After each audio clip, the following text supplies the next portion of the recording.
Olá, meu nome é Robson Cardoso, sou musicoterapeuta. Hoje eu quero conversar um pouco com vocês sobre música, musicoterapia, funções executivas e autismo. O tema da nossa conversa é atenção, planejamento e flexibilidade. Por que a música pode ser uma aliada no desenvolvimento das funções executivas em pessoas com TEA? Eu sou musicoterapeuta, atuo aqui na Bahia, sou também professor de música, especialista em intervenção ABA para autismo e deficiência intelectual, educador musical, especialista em educação musical e em atendimento educacional especializado. Também tenho a formação em musicoterapia neurológica, formação essa que eu utilizo como base para as minhas intervenções em musicoterapia. Música o quê? É a pergunta que a gente escuta muitas vezes quando a gente vai se apresentar como musicoterapeuta. O que é a musicoterapia? Segundo a AUBAN, a União Brasileira de Associações de Musicoterapia, a musicoterapia é um campo de conhecimento que estuda os efeitos da música e da utilização de experiências musicais resultantes do encontro entre o musicoterapeuta e as pessoas assistidas. Que experiências musicais são essas?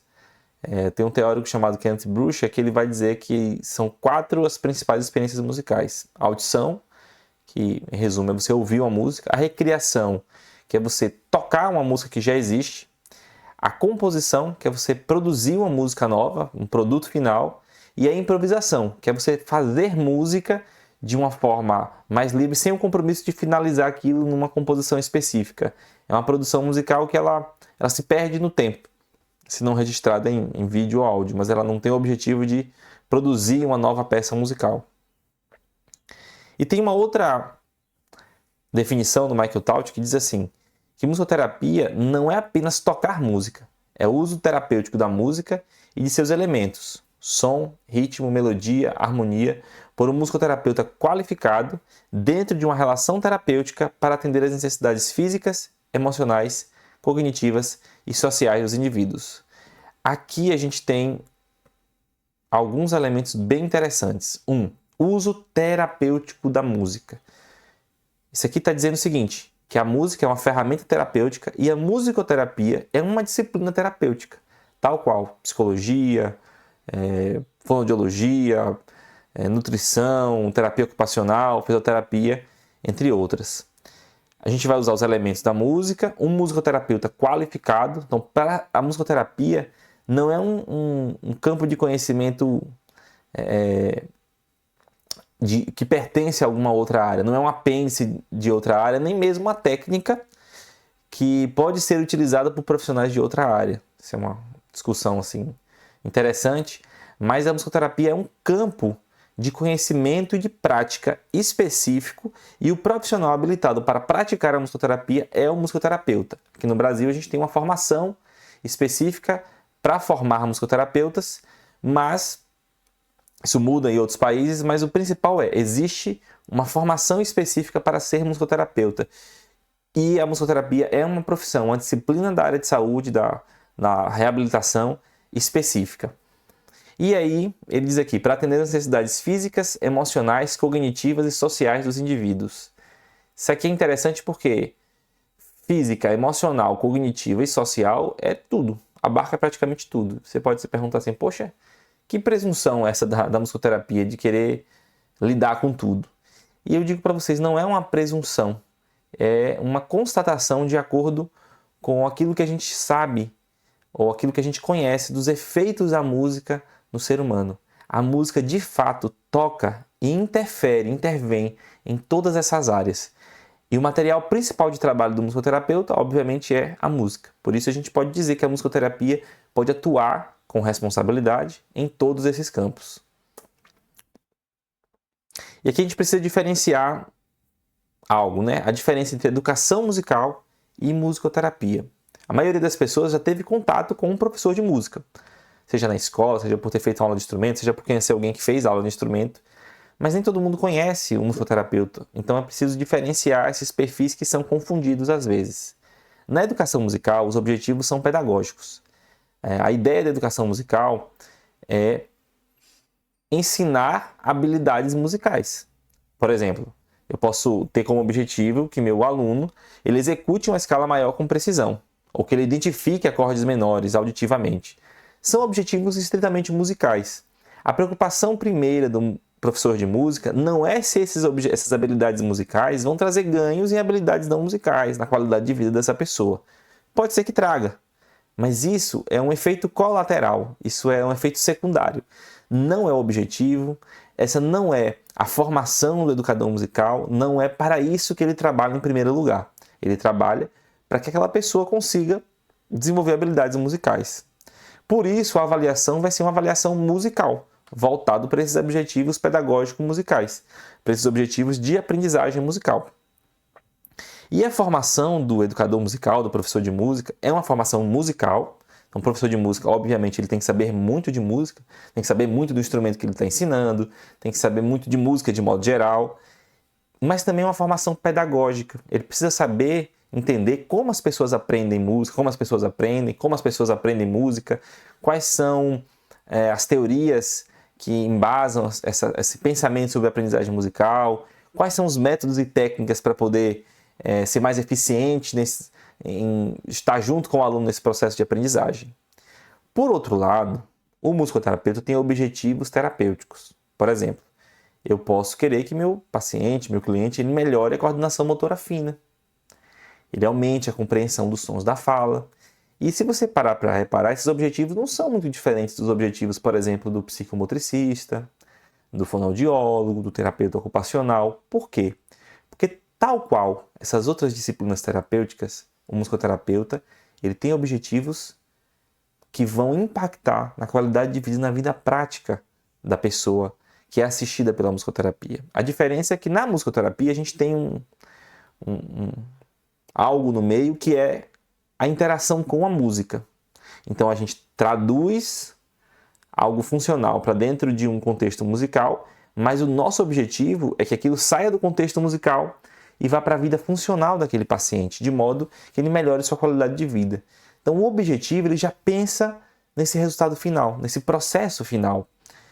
E eu posso até utilizar a execução de uma escala maior para que meu paciente execute a coordenação motora fina. Eu posso usar a identificação de acordes maiores e menores, identificação auditiva, para que meu cliente, meu paciente, ele aumente sua percepção auditiva e, consequentemente, melhore a compreensão que ele tem dos sons da fala. Mas isso vai ser o meio pelo qual eu vou atingir aqueles objetivos terapêuticos, e assim que eu atingir os objetivos terapêuticos, eu paro por aí. Se com a diferenciação de acordes e menores eu consigo chegar no nível de percepção dos sons da fala que eu queria chegar com aquele paciente, eu não vou botar um novo objetivo para que ele identifique acordes diminutos e aumentados. Eu não vou continuar com aqueles objetivos musicais só pelo fim musical. Se eu atingir meu fim terapêutico, voltado para a vida daquele paciente, a gente encerra ali aquele processo musical, ou encerra para ir para uma outra etapa desse processo, ou inclusive dá alta. Diferente, por exemplo, da educação musical, enquanto você tem alguém capaz de te ensinar algo, você pode estar pagando aula de música, pode estar fazendo aula de música. Na musicoterapia, assim que a gente encerra, pelo menos na abordagem da musicoterapia que eu utilizo, com o público que eu trabalho, quando você encerra os objetivos musicais, você prepara aquele paciente para alta, para desfazer aquele vínculo terapêutico, para encerrar aquele vínculo, ele vai seguir a vida dele. A avaliação na musicoterapia é uma avaliação musical, por quê? Porque meu material de trabalho é a música, então eu preciso avaliar como aquele meu paciente está se envolvendo com a música, mas é também, pensando sempre nos objetivos terapêuticos, mas é também uma avaliação não musical, porque meu objetivo também é não musical, meu objetivo está relacionado com a vida diária dele. Então, a minha avaliação musical ou não musical vai ser voltada para esses objetivos terapêuticos. E a formação do musicoterapeuta é uma formação musical. O musicoterapeuta tem que saber muito de música, tal qual um professor em alguns aspectos, ou até mais em outros aspectos, pela natureza de como acontece o processo da musicoterapia, natureza muitas vezes imprevisível, mas também uma formação clínica. O musicoterapeuta ele precisa conhecer desenvolvimento humano, ele precisa conhecer um pouco sobre as patologias que envolvem ali a vida humana, seja elas de ordem psíquicas e emocionais, sejam patologias relacionadas ao neurodesenvolvimento, relacionadas a questões de danos neurológicos que geram disfunção em algumas habilidades. A gente precisa conhecer esse processo, precisa conhecer também métodos e técnicas específicas para poder atuar dentro dessas patologias, dessas condições de saúde. Então a formação, nesse caso, nesse aspecto clínico, ela é igual ou muito parecida com outras disciplinas terapêuticas. Então isso aqui, em resumo, é a diferença entre o professor de música e o musicoterapeuta. E qual é a relação do autismo com a música? Pessoas com autismo aparentam ter uma predileção por música. Quase nunca a música é um estímulo neutro. Você dificilmente vai ver uma pessoa com autismo que a música é aquela coisa assim que tanto faz. É muito comum, quem trabalha com pessoas com autismo, que convive com pessoas com autismo, sabe que é muito grande o número de casos que a gente vai encontrar de pessoas que amam música, que elas conseguem compreender melhor as coisas através da música, conseguem se expressar melhor através da música. É muito comum um terapeuta de outras áreas terem inúmeras experiências de que conseguiram acessar um paciente, ter aquele primeiro contato, aquela primeira interação mais forte, ou estabelecer vínculo terapêutico através da música. E por que isso acontece? Autismo é um mundo muito vasto, mas eu tenho acesso a algumas pesquisas que investigaram o processamento auditivo em pessoas com autismo, em algumas pessoas com autismo. E elas constataram o seguinte: o processamento de sons da fala muitas vezes está comprometido. E aí, talvez por isso venham dificuldades de linguagem, né? Tanto linguagem expressiva quanto linguagem receptiva. Mas nessas pessoas que foram estudadas, viu-se que o processamento dos sons musicais estava preservado ou acontecia em um nível superior do que em pessoas neurotípicas. E esse mecanismo pode explicar por que pessoas com autismo gostam tanto de música e utilizam muitas vezes a música para se comunicar. E isso também pode explicar por que a música é um grande motor, um grande vetor de desenvolvimento para pessoas com autismo. Mas bom, eu falei um pouco sobre alguns aspectos do porquê pessoas com autismo gostam de música, falei da musicoterapia, mas a pergunta que não quer calar é: a musicoterapia ela é eficaz para melhorar a qualidade de vida de pessoas com autismo? Ela funciona de verdade? Pessoas com autismo que têm acesso à musicoterapia melhoram alguma coisa na vida delas? Isso aqui é uma pergunta clínica, né? de eficácia de intervenção. Para responder essa pergunta corretamente, a gente precisa de estudos que sejam capazes de fazer isso. E não é qualquer estudo que vai conseguir responder qualquer pergunta. E se vocês me permitem, eu quero fazer uma analogia aqui. Imagina que eu tenho que montar uma estante, como essa aqui. Montar a estante, nossa analogia seria esse processo, melhorar a qualidade de vida de pessoas com autismo em algum aspecto específico ou de modo geral. Para montar uma estante, eu preciso de parafusos, eu preciso apertar esses parafusos. Depois que eu tenho as peças todas feitas, bonitinhas. O meu parafuso aqui está representando essa minha pergunta clínica, né? Para saber como melhorar a qualidade de vida de algum grupo de pessoas, talvez eu precise fazer várias perguntas clínicas, né? A estante precisa de vários parafusos para construir esse objeto que é esse processo de melhora na qualidade de vida. E aí, se eu quiser apertar esses parafusos, qual é a ferramenta mais útil? É o serrote ou é essa chave aqui? Obviamente que vai ser a chave. O serrote é uma ferramenta maravilhosa para outras coisas. Se eu quiser, inclusive, produzir essas peças aqui, que serão montadas, o serrote talvez seja útil. Mas para o parafuso, tem que ser a chave.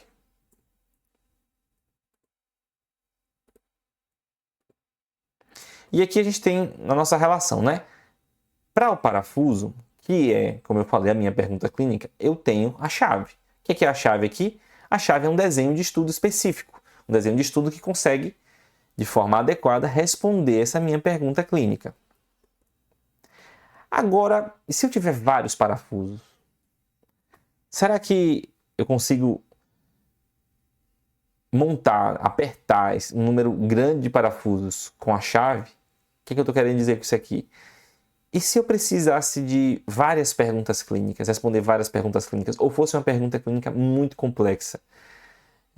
Quantas quanto tempo eu demoraria para apertar todos esses parafusos com uma única chave?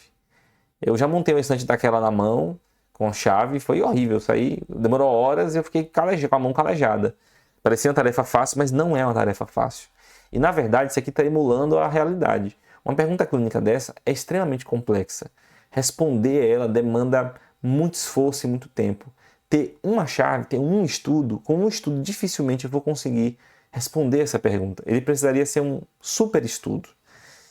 E aí, no mundo da ferramenta, a gente tem uma ferramenta elétrica chamada parafusadeira, que ela faz a mesma função da chave, só que de modo muito mais rápido, eventualmente mais eficiente e com certeza cansa menos e não caleja a sua mão.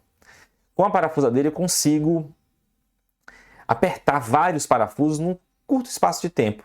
Eu tenho uma eficiência maior no meu trabalho. Eu conseguiria montar algumas estantes daquela em uma hora e pouco. Só que assim, eu posso ter uma parafusadeira qualquer, comprada em qualquer desses sites da internet, baratinha, ou eu posso ter uma boa parafusadeira. Quem conhece de ferramentas sabe que essa marca aqui é conhecida pelo primor na qualidade das suas ferramentas. É sinônimo de durabilidade, de resistência, de eficiência. Bom, onde é que eu quero chegar com isso? Eu já falei para vocês que nessa nossa analogia, a pergunta clínica é como se fosse parafuso. Montar esses parafusos. A chave é meu desenho de estudo que responde essa pergunta clínica. Que desenho de estudo é esse? Ensaios clínicos randomizados. Por que são ensaios clínicos randomizados e não outro tipo de desenho? É uma conversa longa, não dá para a gente ter essa conversa agora. Mas acreditem nisso.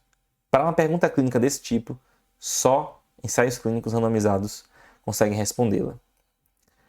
E aí, só que assim, às vezes o ensaio clínico só ele não é suficiente. Então eu posso ter, tal qual no mundo das ferramentas, eu tenho uma outra ferramenta que consegue responder uma pergunta clínica complexa com eficiência. Essa ferramenta, no mundo da ciência, é a revisão sistemática com meta-análise. O que a revisão sistemática faz? Por que ela é tão interessante? Porque tal qual a parafusadeira, que funciona como se fossem várias chaves ou uma super chave, a revisão sistemática ela consegue unir diversos ensaios clínicos randomizados como se fosse um estudo só. Aí a meta-análise é um tipo de análise estatística que é feita, que analisa todos esses dados como se fosse um único estudo. E aí a gente consegue ter uma conclusão muito mais robusta, muito mais confiável do que ficar olhando um único ensaio clínico ou ficar olhando ensaios clínicos em separado. Mas eu posso ter qualquer parafusadeira, eu posso ter qualquer revisão sistemática com meta-análise, eu posso ter uma boa revisão sistemática com meta-análise. Uma boa revisão sistemática é uma super ferramenta, uma ferramenta confiável e eficaz para conseguir responder uma pergunta clínica. E eu quero dizer para vocês que a gente tem, considerando musicoterapia e autismo, a gente tem uma boa revisão sistemática com meta-análise falando sobre musicoterapia para pessoas com autismo. Uma revisão sistemática da colaboração Cochrane. Quem é da área sabe, vocês podem pesquisar, colaboração Cochrane é sinônimo de rigor metodológico, de uma probabilidade altíssima de você encontrar trabalhos muito bem feitos, tal qual a Bosch é sinônimo de ferramentas de qualidade. Essa revisão é uma revisão de 2022, ela não está novíssima, mas também não está passada, e ela analisou vários desfechos, vários resultados finais com base nos estudos que foram acrescentados. Eu trouxe alguns desfechos aqui para a gente conversar. Um deles é a melhora global na condição daquela pessoa, das pessoas com autismo. Pessoas com autismo têm um risco relativo de 1,22 de terem uma melhora global se expostas à musicoterapia. Como assim, risco relativo? Em outras palavras, é um risco de 22% a mais de ter uma melhora global do que as pessoas que não se envolveram com musicoterapia. Isso é muito? Isso é pouco? Vou dizer uma coisa para vocês. Passar nesse crivo rigoroso da ciência com um resultado positivo é muito difícil. Não é fácil. A maioria das terapias, dos medicamentos, das vacinas morrem na praia. Não conseguem passar disso aqui. Só isso aqui já é um resultado bom. Sobretudo por quê?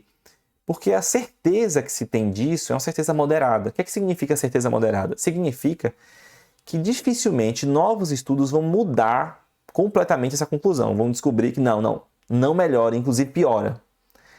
O tamanho do efeito pode mudar, para mais ou para menos, mas é uma certeza moderada, ou seja, a gente sabe que faz bem, faz algum nível de bem, melhora de forma global, produz uma melhora global em algum nível. O nível da evidência que a gente tem hoje é esse risco relativo de 1,22, mas isso pode mudar, mas não vai mudar, não vai inclinar o efeito para o outro lado, dizer assim que piora. Vamos para um outro desfecho. Qualidade de vida. Pessoas com autismo expostas à musicoterapia melhoram sua qualidade de vida? Aí ele diz aqui, pontuação média da qualidade de vida imediatamente após a intervenção, isso é interessante observar, que é uma medida imediatamente após, não é uma medida de follow-up, de ver como está essa qualidade de vida após 6 meses, após 1 ano. Isso é uma limitação desses estudos. Mas, imediatamente após a intervenção, põe uma melhoria de qualidade de vida 0,28 desvio padrão maior. O que é isso? 0,28 desvio padrão, se é muito, é pouco? Aqui ele diz, é um tamanho de efeito pequeno a médio, de acordo com esse autor aqui. Você pode me perguntar, poxa, tamanho de efeito pequeno a médio, será que musicoterapia é uma boa, interessante? Como eu disse antes, passar pelo crivo, esse crivo científico é muito difícil. E muitas das terapias que são corretamente prescritas pelos médicos para a gente estão dentro desse espectro aqui de tamanho de efeito pequeno a médio. E são corretamente prescritas, às vezes é o melhor tratamento que se tem. Então isso aqui é uma coisa boa e a certeza de evidência é moderada, ou seja, sabe-se que melhora a qualidade de vida com alguma certeza.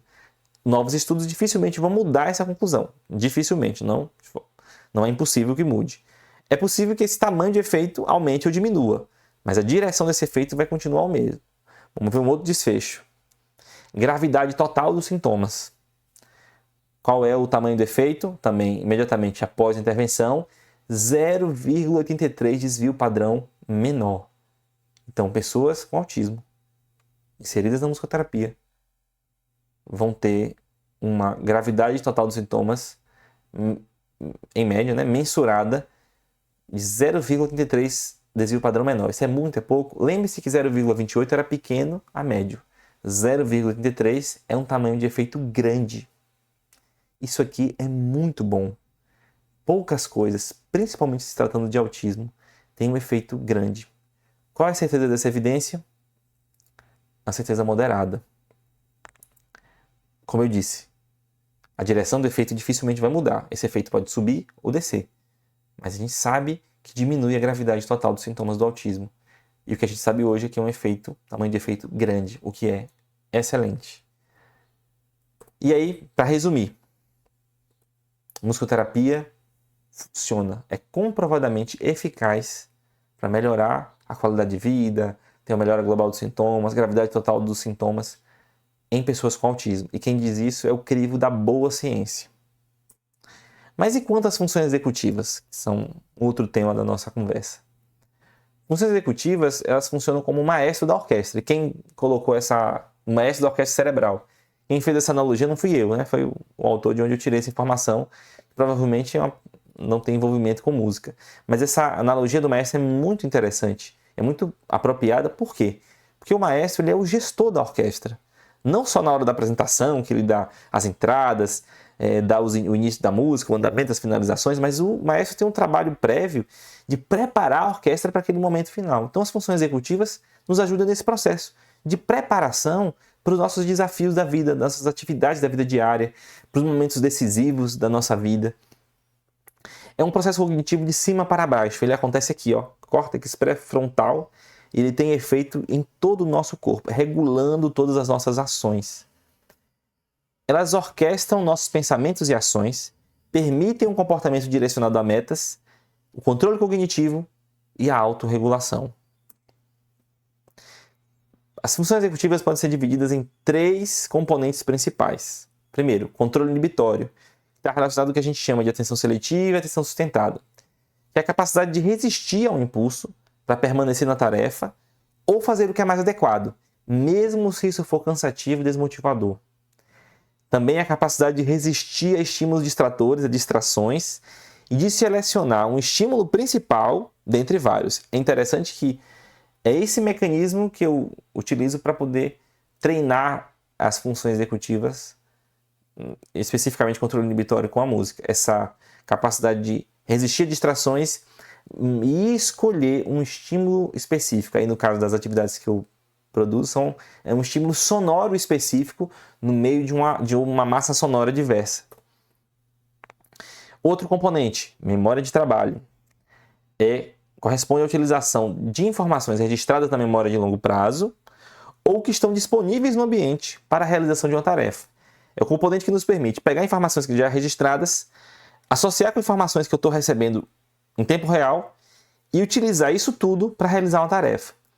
Permite manter a informação na mente enquanto eu trabalho com ela, ou seja, eu manipulo essa informação, enquanto eu atualizo, eu descarto uma parte antiga, eu coloco uma parte nova e realizamos uma tarefa. É a nossa capacidade de manipular as informações para alcançar um fim específico.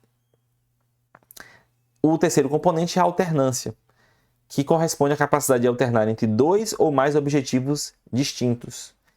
Também diz respeito a essa capacidade de ir e voltar entre muitas tarefas. É semelhante à flexibilidade cognitiva, que diz respeito à nossa capacidade de mudar entre diferentes focos de atenção, se ajustando a novas demandas. Com essa descrição aqui, vocês conseguem lembrar de pessoas com autismo que vocês conhecem que têm dificuldades nessas áreas aqui, que apresentam déficits nesses componentes? Eu tenho certeza que sim. Até porque pessoas com autismo podem apresentar, em média, disfunções executivas em nível moderado. Então, na média, um nível moderado. Nível moderado, na média, é uma informação muito relevante, é um comprometimento muito importante. Esse dado aqui, abaixo, diz que 40% a 70% de indivíduos com autismo são diagnosticados com TDAH. Eu vi um dado recente de 80%. É muita gente. Autismo e TDAH e disfunções nas funções executivas têm uma relação intrínseca, pelo que os dados falam, e é algo que a gente precisa entender e saber intervir de forma assim, urgente, porque isso prejudica muito a vida dessas pessoas. E o que a música tem a ver com isso? Primeiro que a música ela é uma indutora de neuroplasticidade. O que é a neuroplasticidade? A capacidade do nosso cérebro de se remodelar diante de novos estímulos para poder realizar novas tarefas ou para conseguir fazer novamente tarefas antigas que ele não consegue mais fazer. De produzir novas conexões cerebrais para reabilitar ou habilitar funções. A música ela facilita a aprendizagem e execução de movimentos funcionais como a marcha e a fala. A música é um grande organizador e impulsionador do movimento e da fala. A experiência musical ativa áreas cerebrais relacionadas com o funcionamento social e emocional, então ligada a questões de interação social, de habilidades sociais e de regulação emocional. A mera audição da música elicia a ativação dos circuitos de recompensa do cérebro, tanto em crianças quanto em adultos. A música ativa nossos circuitos dopaminérgicos, por isso ela é uma atividade inerentemente prazerosa. Quando a gente toca um instrumento, a gente precisa iniciar e parar ações motoras precisas no momento certo. Isso envolve o controle inibitório. A coordenação bimanual ou entre mãos e pés utilizadas ao tocar o instrumento requer inibição de movimentos desejados e padrões complexos de memória operacional. Ler uma partitura e executá-la e tocar utiliza a memória operacional e a atenção sustentada. Um autor que eu li diz que sobrecarrega a memória operacional.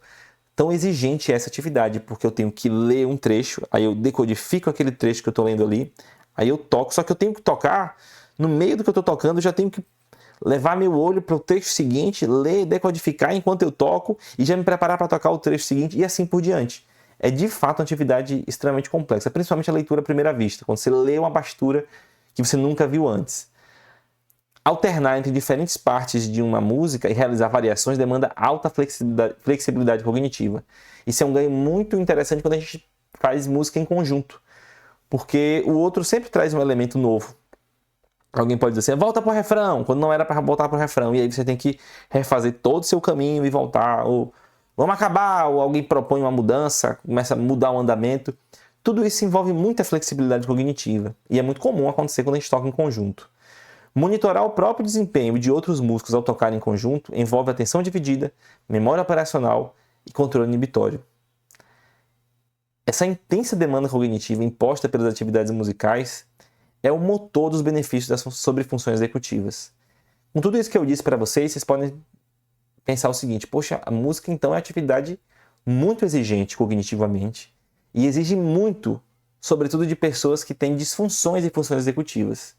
Então, será que a música não seria uma atividade a ser evitada? Será que ela não tem o potencial de ser aversiva para pessoas que vão ter disfunções e funções executivas e, teoricamente, teriam mais dificuldade de praticar a música? Aí é que tá. Aí eu pulo do gato da música. Lembram que eu disse que a música ativa nossos circuitos de recompensa, nossos circuitos dopaminérgicos, e isso faz com que a música seja uma atividade geralmente altamente reforçadora, inerentemente prazerosa? Por conta desse componente, a música, pelo contrário, ela é um grande promotor de avanço nas funções executivas. Por quê? Ela é de fato exigente. Só que, como ela envolve prazer, as pessoas que se envolvem com a música e praticam a música, geralmente elas se deparam com as dificuldades ali do processo de aprender a música, de tocar, mas como elas é muito prazeroso, eu não vou dizer nem elas, a gente quer fazer, você tenta fazer, a gente pensa assim, poxa, não, tá difícil, mas eu quero fazer, eu quero acertar, eu quero tocar essa música, eu gosto muito dela. E assim, o prazer só vem quando você acerta, quando o movimento, quando o raciocínio, quando a memória, tudo funciona junto e você consegue tocar a nota certa no momento certo e a nota seguinte e assim por diante. Então, a música, por conta dessa característica de ser prazerosa, de ativar nossas vias de recompensa, ela consegue disfarçar esse aspecto aversivo e consegue ser uma atividade que treina, que melhora nossas funções executivas. E aí uma frase para resumir tudo: o cérebro que se engaja com a música também é modificado ao se engajar com a música. Mas isso realmente funciona? Aí eu botei a Bosch aqui para antecipar aquilo que vai vir, né? Uma boa revisão sistemática com meta-análise para responder essa pergunta, que é talvez a mais importante. Isso funciona? Então eu tenho uma revisão sistemática com meta-análise de 2024, muito recente, novembro de 2024. Aqui ela está traduzida, né? O título dela original está em inglês. E o título dela é O Treinamento Musical Melhora o Controle de Inibição em Crianças? Uma revisão sistemática e meta-análise. Que estudo foi esse? Pegaram vários estudos, um total de 1.734 crianças entre 3 e 11 anos. Qual foi a comparação? Música, aí não especificamente musicoterapia, mas música, versus esportes, artes visuais ou brincadeiras livres. Conclusões. Crianças expostas à música tiveram desempenho maior em tarefas de atenção, autocontrole e resposta a estímulos. E é interessante observar, importante observar que foram expostas à música comparados a esportes, artes visuais ou brincadeiras livres. Não foi música comparado a nada. Então, não foi música comparada a não fazer nada. Música comparada a controles ativos. Isso aumenta o grau de rigor metodológico desses estudos, né? Aumenta a convicção de que esse tamanho de efeito ele é real, porque quase nunca na vida a gente está sem fazer nada, né? A nossa vida é muito dinâmica, então comparar com algo ativo torna mais difícil para a intervenção conseguir ganhar da comparação. E aí, outra coisa interessante, esses estudos, eles acrescentaram vários estudos, alguns estudos com maior rigor metodológico, outros estudos com menor rigor metodológico. E deu uma conclusão. Quando acontece isso, tem uma diferença muito grande no desenho dos estudos, no rigor metodológico, é interessante fazer uma análise em separado. E aí já sabe-se que estudos com rigor metodológico maior geralmente demonstram um efeito de intervenção menor. Estudos com rigor metodológico menor geralmente demonstram um efeito de intervenção maior. Só que a conclusão dessa análise separada, né? Nessa revisão sistemática, analisando só os estudos com maior rigor metodológico, a conclusão foi surpreendentemente o contrário disso. Os estudos mais rigorosos apresentaram um tamanho de efeito maior do que os estudos menos rigorosos. Isso atesta a certeza e o grande impacto da música para o desenvolvimento de funções executivas em crianças. É um impacto grande em vários aspectos. Onde eu posso conseguir esses ganhos? Ambientes especializados são melhores do que aulas nas escolas. E a sessão de musicoterapia, o consultório de musicoterapia, é um ambiente especializado de acesso à música. O treinamento ele é eficaz independente da idade, ou seja, você tem esse efeito grande entre 3 e 11 anos, que foi a janela, né, de idade do estudo, com um mínimo de 300 minutos acumulados. Gente, 300 minutos são 5 aulas de 60 minutos. É muito pouco. É uma dosagem muito baixa para ter efeito. E aí a conclusão final. A música pode ser uma aliada na intervenção precoce de crianças com dificuldades de autorregulação, como no autismo e TDAH. Essa é a conclusão dos autores. Uma limitação desse estudo é que ele não foi específico para pessoas com TEA, que é o foco da nossa conversa.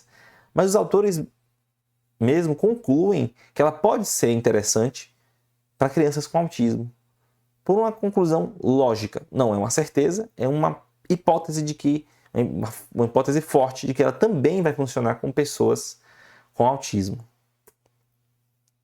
E aí, depois que eu mostrei para vocês que a musicoterapia ela é comprovadamente eficaz para melhorar a qualidade de vida de pessoas com autismo, depois que eu mostrei para vocês que a música ela é eficaz para aumentar os níveis de controle inibitório em crianças, eu quero trazer para vocês um pouco de como acontece isso na prática, de como acontece a prática clínica nessa área específica, nesse domínio específico, na musicoterapia. Primeiro, como toda disciplina terapêutica, a gente começa com a boa anamnese.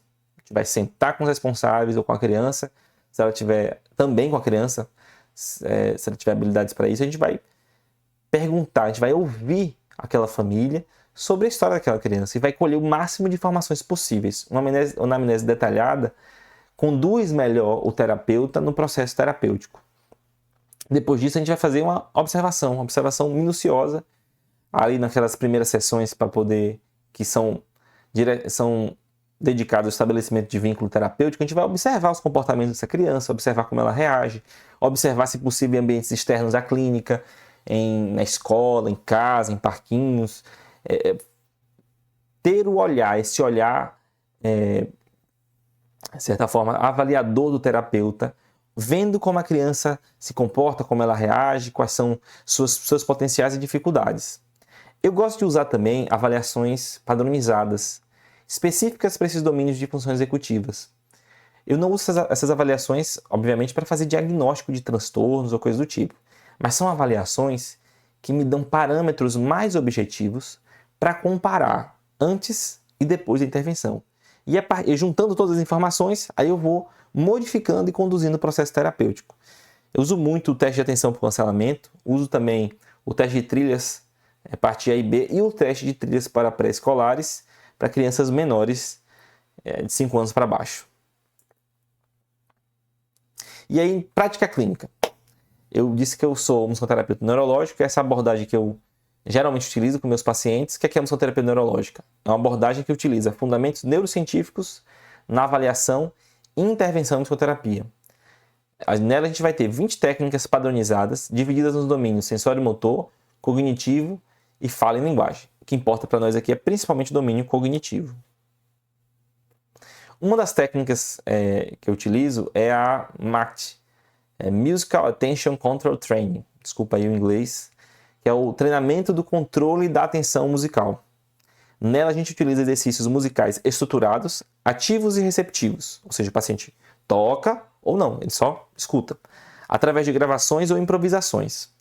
Seu foco está em utilizar a música para provocar respostas musicais, visando o desenvolvimento da atenção sustentada, seletiva, dividida e alternada. Para aplicar essa técnica, além da formação em musicoterapia neurológica, o musicoterapeuta ele precisa ter uma boa consciência dos diferentes tipos de atenção, conhecer bem esses conceitos e ser capaz de selecionar ou produzir um material musical com capacidade de treinar esse tipo de atenção específica. Por isso que eu disse que o musicoterapeuta também tem que ter um grande conhecimento musical. Não é toda música que vai servir para todo tipo de intervenção.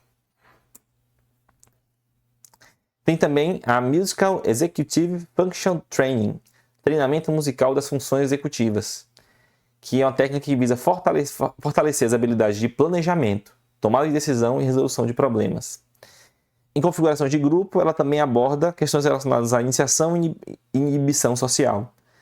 E a ênfase aqui vai estar em exercícios de composição e improvisação musical. Por quê? Ao compor ou improvisar, qualquer pessoa vai se deparar com situações de problema, com situações em que tem que fazer escolhas, com mudanças ali no processo, sobretudo na improvisação, e isso vai treinando alguns daqueles componentes das funções executivas que a gente conversou antes. Bom, em resumo, resumindo toda a nossa conversa aqui.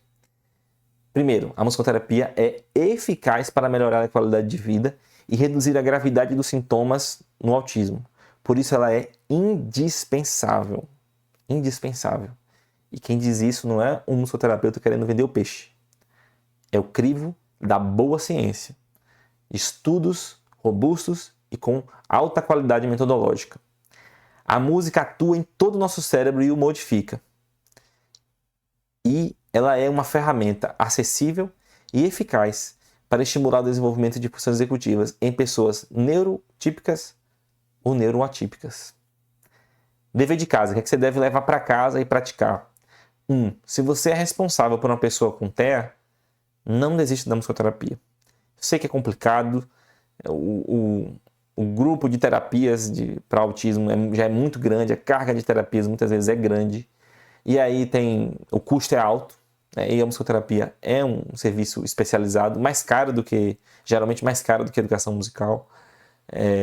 Não é em todo lugar que você acha, e aí às vezes o plano não quer pagar, e aí você já gasta bastante com isso, mas não desista da musicoterapia. Por quê? Não sou eu que estou dizendo, a ciência diz, a boa ciência diz que ela é importante para o desenvolvimento da sua criança. E 2, exponha as suas crianças, típicas ou atípicas, à música. Essa exposição à música, ela vai produzir benefícios. Comprovadamente, ela vai produzir benefícios. E você pode ser um vetor desse desenvolvimento. Exponha-se, você, à música. Aprenda um instrumento musical. Ensine a música na rotina da sua casa. Cante, ouse cantar, ouse praticar a música. E você vai inserir dentro do seu ambiente familiar um componente que vai ajudar muito sua criança a se desenvolver, seja ela típica ou atípica. Muito obrigado pela atenção. Se quiser mais informações sobre isso, eu posto algumas coisas lá no Instagram, robsoncardoso.mt. Muito obrigado.